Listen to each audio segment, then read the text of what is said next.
Make sure you understand who that person is.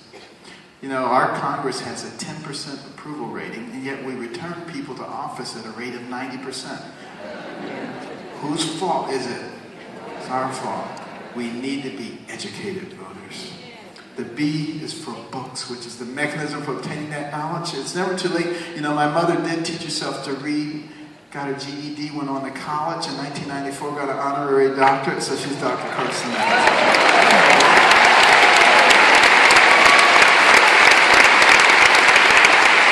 The second I is for in-depth learning for the sake of knowledge and understanding, as opposed to superficial knowledge. Those are people who cram before a test, sometimes do okay, and 3 weeks later know nothing.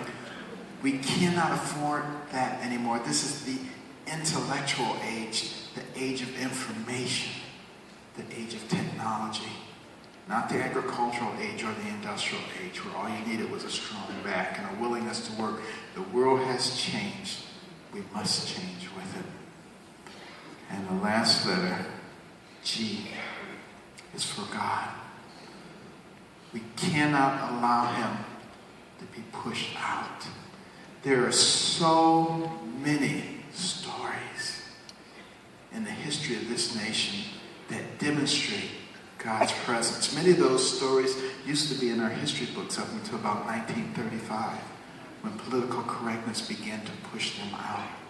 And people misinterpret what our laws and our Constitution is.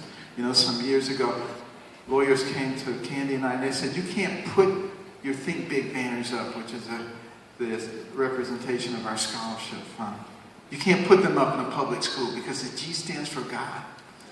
The First Amendment says there can be no government support of religious expression. Well, I reminded them that the First Amendment says there can be no suppression of religious expression. So we had a rather vigorous argument.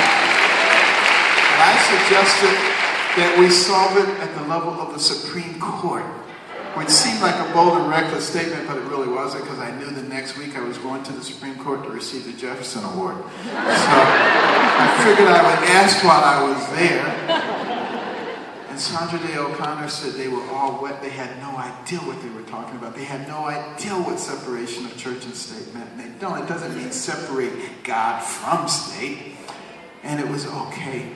But, you know, people who say silly stuff like that, what do they